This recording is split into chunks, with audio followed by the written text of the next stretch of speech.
इस वक्त की बड़ी खबर, नोएडा के विनायक अस्पताल में 53 मरीज भर्ती हैं। वहां पर ऑक्सीजन की कमी है। नोएडा में विनायक अस्पताल में 53 मरीज भर्ती हैं। करीब 35 मरीजों को ऑक्सीजन की वहां पर जरूरत है। अस्पताल में 1 से 2 घंटे की ऑक्सीजन वहां पर बची हुई है। हॉस्पिटल ने जिला प्रशासन से ऑक्सीजन की मांग की है। जिला प्रशासन ने जल्द ऑक्सीजन देने का भरोसा दिया है। 2 घंटे तक ऑक्सीजन नहीं मिली तो 35 मरीजों का क्या होगा, यह बड़ा सवाल यहां पर खड़ा हो रहा है। सेक्टर 27 में नॉन कोविड हॉस्पिटल है विनायक हॉस्पिटल। हॉस्पिटल में मरीजों का बुरा हाल है। नोएडा से इस वक्त की बड़ी खबर, विनायक हॉस्पिटल में ऑक्सीजन की कमी है। 1 से 2 घंटे की ऑक्सीजन वहां पर बची हुई है। हॉस्पिटल ने जिला प्रशासन से यहां पर मदद मांगी है। तो आज हमारे पास टोटल 53 पेशेंट्स एडमिटेड है, जिनमें से मिनिमम 35 ऑक्सीजन डिपेंडेंट है और हमारे पास सिलेंडर बस 1 से 1.5 घंटे का बचा हुआ है। जैसे ही मुझे इसके बारे में सारा चीज पता चला और दिखा कि हमारे पास ऑक्सीजन की कमी है, मैंने डीएम ऑफिस में जो उनके असिस्टेंट हैं उनको मैसेज भी डाला हुआ है। सीएमओ ऑफिस में डाला हुआ है, वैभव बब्बर जो डीआई जो कंट्रोल कर रहे हैं ऑक्सीजन को, और उनसे हमने रिक्वेस्ट किया है कि ऑल्दो हमारा हॉस्पिटल नॉन कोविड हॉस्पिटल है, लेकिन फिर भी हम अपने पेशेंट्स के लिए डिवोटेड हैं और आईसीयू में ऐसे पेशेंट्स हमने रखा हुआ है जिनको इमीडिएट ऑक्सीजन की रिक्वायरमेंट है। और तो विनायक अस्पताल में ऑक्सीजन की कमी हो गई है। नॉन कोविड अस्पताल है लेकिन वहां पर भी ऑक्सीजन की दिक्कत हुई है। अस्पताल में 1 से 2 घंटे की ऑक्सीजन बची हुई है। पवन गौड़ बातचीत करने के लिए हमारे साथ। पवन, क्या जानकारी आपको मिल पा रही है? देखिए, अब विनायक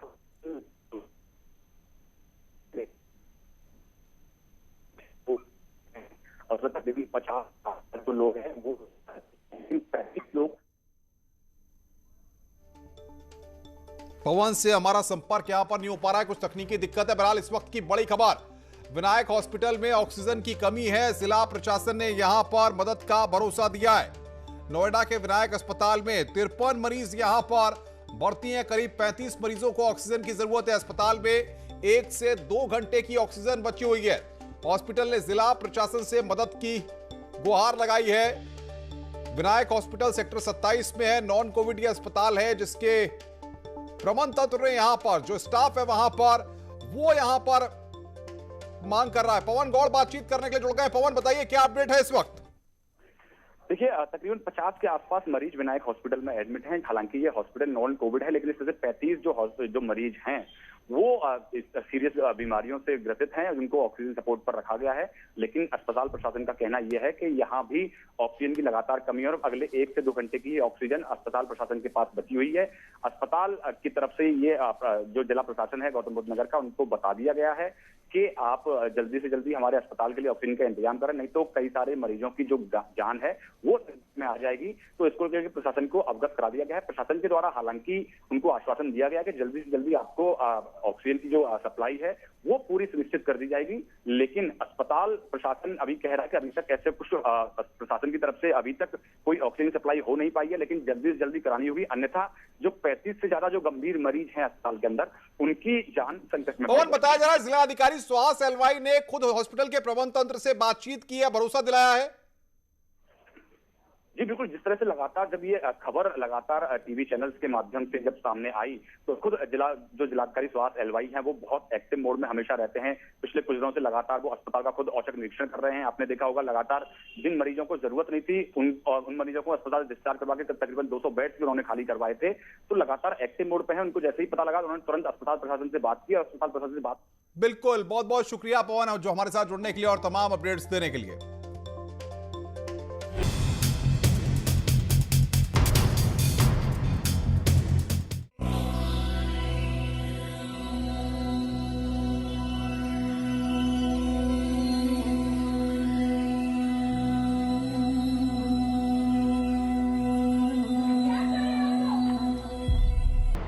आज हम कोविड-19 पैंडेमिक की जो करंट सिचुएशन है और उसमें जो मिस इन्फॉर्मेशन फैलाई जा रही है उसके बारे में कुछ चर्चा करेंगे। और मेरे साथ और बहुत सीनियर डॉक्टर्स हैं, डॉक्टर नरेश तरेन हैं, डॉक्टर सुनील कुमार। सबसे पहले तो मैं यही कहना चाहूंगा कि अगर हम कोविड-19 की करंट सिचुएशन की बात करें, एक हद तक ये कहना गलत नहीं होगा कि एक टाइप ऑफ पैनिक जो है वो जनता में है, एक टाइप की घबराहट है, और इस घबराहट के कारण लोगों ने कई इंजेक्शन अपने घर पे रखने शुरू कर दिए हैं। रेमडेसिविर जैसे इंजेक्शन की होर्डिंग शुरू हो गई है, ऑक्सीजन सिलेंडर्स की होर्डिंग शुरू हो गई है, जिससे शॉर्टेज भी हो रही है और एक टाइप का अननेसेसरी पैनिक किया जा रहा है। तो सबसे पहले तो मैं यही कहूंगा कि हमें ये समझना चाहिए कि जो कोविड-19 इन्फेक्शन है, ज्यादातर ये एक मामूली इन्फेक्शन है। 85 to 90% जो लोग हैं, इनमें ये एक आम बुखार, जुकाम, नजला, गले में खराश, बॉडी एक्स टाइप की इन्फेक्शन ही होती है। इसमें ना ऑक्सीजन की जरूरत पड़ती है, ना रेमडेसिविर की जरूरत पड़ती है, ना ज्यादा दवाइयों की जरूरत पड़ती है। बुखार की आप गोली लें, जुकाम नजले की दवाई लें, अपने घरेलू नुस्खे करें, भाप लें, योगा करें, इसी से आप ठीक हो जाएंगे। और आपको ना ऑक्सीजन घर में रखने की जरूरत है, ना रेमडेसिविर इंजेक्शन रखने की जरूरत है, और आप आराम से हफ्ते 10 दिन में ठीक हो जाएंगे। हाँ, 10 से 15% ऐसे लोग हैं जिनमें सीवियर इन्फेक्शन हो सकती है, और उन लोगों में ऑक्सीजन और दवाइयों की जरूरत पड़ सकती है, जिसमें स्टेरॉइड्स भी हैं, रेमडेसिविर भी है, कभी कभी हम प्लाज्मा भी देते हैं। और 5% से कम ऐसे मरीज होते हैं जिनको ज्यादा तेज दवाई देने की जरूरत पड़ती है या वेंटिलेटर की जरूरत पड़ सकती है। तो ये हम पूरे आंकड़े अगर हम देखें तो इससे ये बात साबित होती है कि हमें कोई घबराने वाली जरूरत नहीं है, पैनिक की जरूरत नहीं है। और अगर हम सब के सब अगर ये देखें कि हमारी रिपोर्ट पॉजिटिव आ गई और हम एकदम एडमिट हो जाएं या एकदम ऑक्सीजन शुरू कर दें, तो ये बहुत गलत धारणा है और इससे अननेसेसरी ऑक्सीजन की शॉर्टेज हो जाएगी। इसलिए सबसे पहले तो मैं यही कहना चाहूंगा कि हम ये समझें कि ये माइल्ड बीमारी है, सिर्फ 10 से 15% में सिवियर हो सकती है। दूसरी चीज ये समझना चाहिए कि जो हम बात करते हैं इंजेक्शन की, रेमडेसिविर की, वो इंजेक्शन जो है, अगर हम WHO की ट्रायल की बात करें, सॉलिडारिटी ट्रायल ने, वो एक नेगेटिव स्टडी थी। उस ट्रायल ने ये शो किया कि रेमडेसिविर से ना आपकी जान बचती है, ना आपकी हॉस्पिटल स्टे कम होती है। यूएस की एक स्टडी ने ये शो किया था कि अगर रेमडेसिविर हम मॉडरेट टू सीवियर पेशेंट में, मॉडरेट टू सीवियर, माइल्ड में किसी ने नहीं दिया है, मॉडरेट टू सीवियर में दें तो हॉस्पिटल स्टे कुछ हद तक कम हो जाता है। इसलिए जो स्टेबल पेशेंट्स हैं, जो घर पे हैं, जिनकी ऑक्सीजन सैचुरेशन ठीक है, 94 से अबव है, इन लोगों को रेमडेसिविर की कोई जरूरत नहीं है। और सिवियर अगर आप लेंगे तो उससे नुकसान ज्यादा हो सकता है, फायदा कम होगा। इसलिए एक बात ये भी मैं कहना चाहूंगा कि रेमडेसिविर कोई मैजिक बुलेट नहीं है, सिर्फ उन पेशेंट्स के लिए दी जाती है जो हॉस्पिटल में एडमिटेड है, जिनको मॉडरेट टू सीवियर डिजीज है और जिनकी ऑक्सीजन सैचुरेशन 93 से कम हो रही हो, जिनके लंग्स में शैडोज आ रहे हो, जो हम एक्सरे या सीटी स्कैन से देखते हैं, या ब्लड की रिपोर्ट में ऐसे पैरामीटर्स आ रहे हो जो ये सजेस्ट करें कि वो मॉडरेट या सीवियर डिजीज की तरफ जा रहे हैं। तो ये एक बात समझना बहुत जरूरी है। दूसरी चीज ये है कि कई लोग ये सोचते हैं कि अगर मेरी सैचुरेशन कल 98 थी और आज 97 हो गई तो आस्ता आस्ता मेरी सैचुरेशन गिरने लग रही है और मैं ऑक्सीजन लगाना शुरू कर देता हूँ। हमें ये समझना चाहिए कि ऑक्सीजन जो हम देखते हैं ब्लड में, चाहे आपकी सैचुरेशन 94 हो, चाहे 98 हो, चाहे 99 हो, ब्लड में जो ऑक्सीजन है वो लगभग उतनी ही रहती है। क्योंकि जो हम फिजियोलॉजी में बात करते हैं कि एक ऑक्सीजन डिसोसिएशन कर्व, वो आपकी सैचुरेशन जब 90 से ऊपर होती है तो कर्व एकदम फ्लैट होता है। इसका मतलब आप अपनी सैचुरेशन और बढ़ाने से आपके खून में ऑक्सीजन ज्यादा नहीं बढ़ती। इसलिए अगर आपकी सैचुरेशन 95, 94, 97 है, ऑक्सीजन की कोई जरूरत नहीं है। अगर आपको लगे कि सांस की तकलीफ है, चेस्ट में कंस्ट्रिक्शन हो रही है, तो डीप ब्रीदिंग एक्सरसाइज करें, पेट के बल लेट सकते हैं, उससे भी आपकी सैचुरेशन बढ़ जाएगी। लेकिन पैनिक करने की कोई जरूरत नहीं है और एकदम ऑक्सीजन लगाने की जरूरत नहीं है। इससे आप ऑक्सीजन की जो सप्लाई है उसको कम करेंगे, और जब आपको ऑक्सीजन की जरूरत नहीं है और ऑक्सीजन आप लगाएंगे तो किसी व्यक्ति जिसको ऑक्सीजन की जरूरत है उसको आप ऑक्सीजन डिनाई कर रहे हो और उसके लिए वो लाइफ सेविंग हो सकती है। तो इसलिए मैं ये भी कहना चाहूंगा कि ऑक्सीजन का मिसयूज ना करें, रेमडेसिविर का मिसयूज ना करें, पैनिक ना करें। मेजॉरिटी ऑफ पेशेंट्स जो हैं वो घर पे अपने आप को आइसोलेट करके ठीक हो सकते हैं, हॉस्पिटल आने की जरूरत नहीं है। अगर हम होम आइसोलेशन ठीक से करेंगे, अपने डॉक्टर से संपर्क करके अपने आप को मॉनिटर करेंगे, वार्निंग साइंस की तरफ ध्यान देंगे, तो हॉस्पिटल्स की भीड़ भी कम होगी। जिन लोगों को बेड की जरूरत है उनको बेड मिलेगा और उनकी पूरी तरह से इलाज हो पाएगा। तो यही मैं कहना चाहूंगा कि पैनिक ना करें, ड्रग्स की तरफ ना जाएं, डॉक्टर्स पे विश्वास करें, और स्टीरॉइड्स, रेमडेसिविर और ऑक्सीजन की माइल्ड केसेस में कोई जरूरत नहीं है, उससे ज्यादा नुकसान होता है, इसलिए उसको अवॉइड करें। इस मैसेज के बाद मैं अब डॉक्टर नरेश त्रेहिन को कहूंगा कि वो अपना मैसेज दे, जिससे हम लोगों को आगे कॉन्फिडेंस बिल्ड कर सके। तो जैसे डॉक्टर साहब ने ये मुद्दा उठाया कि कैसा पैनिक फैल रहा है, और कैसे अपने आप का संतुलन मेंटेन करना है। आप ये देखेंगे कि पहले जब RT-PCR पॉजिटिव होता है तो सिम्टम्स मेनली जिससे शुरू होती है या ड्राई कॉफ या लॉस ऑफ स्मेल या फीवर, ये मोस्ट कॉमन सिम्टम्स है जिससे शुरू होता है। RT-PCR तो कराने से पता लग जाएगा कि है कोविड पॉजिटिव कि नहीं। जैसे ही आपका RT-PCR पॉजिटिव आता है, मेरे एडवाइस ये है कि अपने लोकल डॉक्टर जिससे आपको ऑलरेडी संपर्क है उससे आप कंसल्ट करें, क्योंकि आज सब डॉक्टर्स को जो प्रोटोकॉल जैसे डॉक्टर गुलेरिया ने भी बताई वो प्रोटोकॉल सबको पता है और वो उसके हिसाब से आपकी ट्रीटमेंट शुरू करेंगे। तो मेजॉरिटी मतलब 90% से ऊपर ही लोग जो हैं वो घर पे ही ठीक हो जाएंगे जिनकी दवाइयां उचित टाइम पे उचित दवाई दी जाएगी। ऑक्सीजन का तो आप डॉक्टर साहब ने बताया ऑलरेडी, पर ये बात सोचने की है कि क्या क्या चीजें आप कर सकते हैं। जैसे योगा का जो अनुलोम विलोम एक्सरसाइज है वो बहुत ही इफेक्टिव होती है हमारे लंग्स को एक्सपैंड करने में, और क्योंकि आप जब लंबा सांस लेके रोकते हो तो ऑक्सीजन की एक्सचेंज भी ज्यादा होती है ब्लड के साथ। तो आप देखेंगे कि अपनी लंग्स की हेल्थ को ठीक रखना है, और अगर जो टेंडेंसी कोई हो तो वो जो प्रोन पोजीशन में बताया वो होना जरूरी है। अगर जो इससे आपके घर में आइसोलेशन की फैसिलिटीज ठीक नहीं है तो हम सब हॉस्पिटल्स ने एक क्वारंटाइन फैसिलिटी अपने हॉस्पिटल के पास ही ले ली है। जैसे हमने रेड फॉक्स लिया है। हम पेशेंट्स को जिनको कुछ एंजाइटी है या जिनके पास घर में सुविधाएं नहीं है, हम रेड फॉक्स में उनको भेज देते हैं। वहां पे हमारे डॉक्टर और नर्सेज उन पे मॉनिटर रखते हैं। अगर जो वहां से किसी को तकलीफ होती है कि बात बढ़ गई, जो 5% की बात कर रहे हैं हम, उनको फिर हॉस्पिटल में लिया जाता है।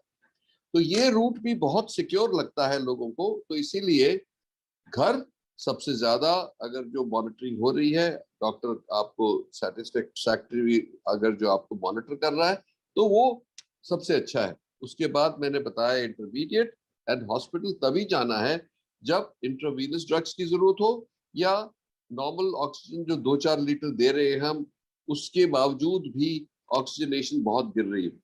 सो ये तो एक बात होगी।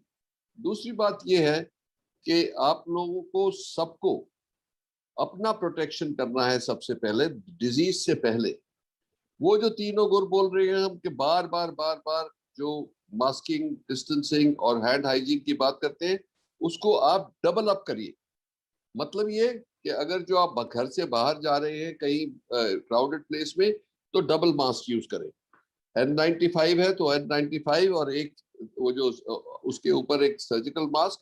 अगर जो नहीं है कॉटन मास्क भी यूज करते हैं तो 2 करें, एक और उसका ऐसे टाई करें कि वो सील बन जाए आपकी फेस के ऊपर। तो इससे जो ब्रीदिंग हो आपके नोज और लंग्स में जो हवा जा रही है उसमें वायरस ना जाए। सो ये तो हो गई प्रिवेंटिव। और मेरे को ये ख्याल है कि आज के दिन हमारी जो लड़ाई है संक्रमण में, ये सबसे पहला जो सिपाही है वो पब्लिक है हिंदुस्तान की। क्राउडेड प्लेसेस से दूर रहे, कोई जरूरत नहीं है बड़ी शादियां या पार्टीज करने की। जो क्राउड इवेंट्स हैं उनसे दूर रहे और अपनी पूरी हिफाजत करें by masking and all that. अब लोग पूछते हैं कि हम घर से बाहर जो जाना पड़ता है, जो काम करने वाले हैं युवा, उनको जब वो घर आते हैं वापस, पहले तो अपना मास्क को साइड में रखें, अपने कपड़े चेंज करें, फिर फैमिली से मिले, क्योंकि you do not want to infect your अपने पेरेंट्स को, अपने बच्चों को, अपनी फैमिली को। तीसरी बात ये है कि ये जो अब कंफ्यूजन हो रहा है बहुत कि ये वेरिएंट्स जो आ गए हैं, ये वेरिएंट से एक बात जाहिर है। क्यों हम कह रहे हैं और सावधान रहो? बिकॉज ये वेरिएंट की जो स्प्रेडिंग कैपेसिटी है वो डबल हो गई है। तीसरी बात यह है कि अगर जो आप अपना घर पे स्वास्थ्य ठीक रखेंगे, ये अमल करेंगे, तो हो सकता है आपको लगे ही नहीं, वो बेस्ट तरीका है। अब जो ऑक्सीजन के ऊपर कंफ्यूजन हो रही है, जो आप देखते हैं, पढ़ते हैं कि हॉस्पिटल्स में ऑक्सीजन की कमी है, वो इसलिए हुई है कि हिंदुस्तान में जो पहले हमारे हेल्थ केयर की कंजम्पशन थी ऑफ ऑक्सीजन, कोई अबाउट 15 से 2000 टन की थी ऑक्सीजन पर डे। अब हमारी जो वो रिक्वायरमेंट है वो 7-8 हजार तक पहुंच गई है। तो इसीलिए जो मैन्युफैक्चरिंग फैसिलिटी थी जो नॉर्मल हमको सप्लाई करती थी, उनके पास इतनी कैपेसिटी नहीं है, वो पूरा कोशिश कर रहे हैं। पर फॉर्चुनेटली जो हमारे स्टील प्लांट्स हैं और मैन्युफैक्चरर्स हैं जो ऑक्सीजन यूज करते हैं, उनके पास बहुत कैपेसिटी, पर उनको ट्रांसपोर्ट करने के लिए स्टील प्लांट से हॉस्पिटल्स के लिए वो क्रायो टैंक्स की जरूरत होती है, जिसकी जो तादाद है वो इतनी नहीं थी।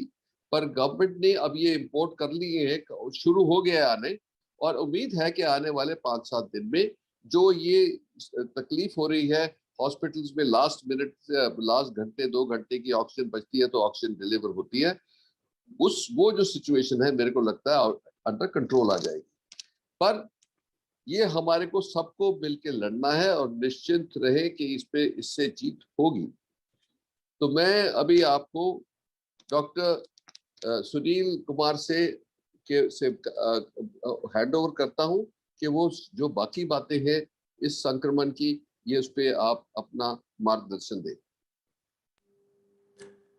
गुड आफ्टरनून, नमस्कार doctor Guleria, doctor Trehan, doctor Naveed and हमारे जितने भी व्यूअर्स हैं, धन्यवाद करना चाहूँगा मुझे बुलाने के लिए। मैं director general of health services India हूँ। सर्वप्रथम मैं ये कहना चाहूँगा कि वैसे तो हमारे जो एक्सपर्ट्स हैं, जैसे डॉक्टर त्रेहान जी हैं, डॉक्टर गुलेरिया जी हैं, उन्होंने बहुत सी सारी बातें इस कोविड-19 के इन्फेक्शन को लेकर के क्लियर कर दी हैं। और ये सभी तथ्य हमें ध्यान में रखने चाहिए। हमें इस बात पर इत्मीनान रखना चाहिए कि हमारे इतने सीनियर डॉक्टर्स जो है, जिनका इंटरनेशनल प्रोफेशनल स्टैंडिंग है, जिन्होंने इस कोविड-19 इन्फेक्शन के बारे में न केवल हिंदुस्तान बल्कि पूरे दुनिया को ज्ञान दिया है, वह हम सबको, हमारी जनता को बता रहे हैं कि पैनिक नहीं करना है। तो एक विश्वास आना चाहिए। तो जब हम सब लोग मिल करके आपके सामने आ रहे हैं, तो ये आप सभी को विश्वास करना चाहिए कि तथ्यों पर ध्यान दें, ना कि पैनिक सिचुएशन पर। देखिए, जहां तक हमारी लड़ाई की बात है, इस बात पे ध्यान रखिए, 2020 एक बहुत ही एक अजीब सी नई बीमारी लेकर के आया, और हमने उस समय हमारी इस बारे में कोई तैयारी नहीं थी। भारत सरकार ने अपनी पूर्णतः अपना कर्तव्य निभाया, और जहां हमारी कैपेसिटी बिल्डिंग बिल्कुल एक अनोखे स्तर पर पहुंचा दी, जहां हम लोग आरटीपीसीआर टेस्ट करने की एक लैब होती थी हमारी, वहां हमने 2000 से ऊपर 2500 से ज्यादा लैब्स बना लिए पूरे देश में। जहां हमारे पास टेस्ट की कैपेबिलिटी बहुत कम थी, वहां हमने लाखों में टेस्ट करने की जिम्मेदारियां और निभाई हैं, और कैपेबिलिटी तक पहुंचे हैं। जहां हम अपने पीपीई किट्स के बारे में बात करें, जहां हम अपने मास्क के बारे में बात करें, तो जहां हमारे बेड्स की बात करें, जो हमारे जो हॉस्पिटल बेड्स होते हैं या कोविड केयर सेंटर्स होते हैं, जिनमें हम सिर्फ माइल्ड केसेस को एडमिट करते हैं, या हमारे जो ट्रैकिंग टेस्टिंग जो कैपेबिलिटीज होती हैं, जो टेस्ट में पॉजिटिव आते हैं और एसिम्प्टोमेटिक, या वो बहुत ही घर में उनका इलाज किया जा सकता है, उनको ट्रैक करना, उनसे कांटेक्ट एस्टैब्लिश करना, उनके हालचाल पूछना, उनको सही सलाह देना bye personal contacts, through administration या थ्रू हेल्पलाइन, तो एक बहुत बड़ा सफर हमने पिछले साल तय किया।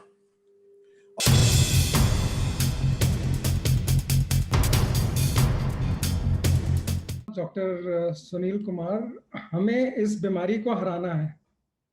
अगर हमें इस बीमारी को हराना है तो हमें हेल्थ केयर वर्कर्स को बचाना है। हमें हेल्थ केयर वर्कर्स इस टाइम बहुत पॉजिटिव हो रहे हैं। अब हम हेल्थ केयर वर्कर्स को बचाएंगे तो हेल्थ केयर वर्कर्स ही पेशेंट्स को बचा पाएंगे। जब पेशेंट्स बचेंगे, हेल्थ केयर वर्कर बचेंगे, तभी हम देश की इकोनॉमी को भी बचा पाएंगे। तो ये सब लिंक्ड है। इस सब को लिंक करने के लिए हमें ब्रेक द चेन, हमें नंबर ऑफ पेशेंट्स जो अब बहुत बढ़ गए हैं उसको घटाना है। हमें, हमारा सिर्फ एक ही मकसद होना चाहिए, ब्रेक द चेन। हम इन नंबर्स को कैसे कम करें। अब इस नंबर को कम करने के लिए किसकी जिम्मेवारी है? इसके लिए सबकी जिम्मेवारी है। मीडिया की जिम्मेवारी है, डॉक्टर्स की जिम्मेवारी है, सरकार की जिम्मेवारी है, डिस्ट्रिक्ट एडमिनिस्ट्रेशन की जिम्मेवारी है, और पॉलिटिशियंस की जिम्मेवारी है, और उसके बाद जितने भी हम खुद लोग हैं, जितने भी आम जनता है, उसकी सबसे बड़ी जिम्मेवारी है। तो हम सबको इस जिम्मेवारी को निभाना है। अब इस जिम्मेवारी को कैसे निभाएंगे? 2020 में तो हमने इस पे बहुत बढ़िया से काम किया, बहुत बढ़िया से इसको बचाया, इतने सारे कैंपेन हुए, इतनी दवाइयां उपलब्ध कराई गई, इतनी ऑक्सीजन, इतने वेंटिलेटर, इतने बेड्स हमने क्रिएट किए, जिसके कारण आज हम कुछ हद तक उन चीज़ों को संभाल पाए हैं। अभी ये देश इस बीमारी को हैंडल कर पाएगा। बहुत बहुत धन्यवाद।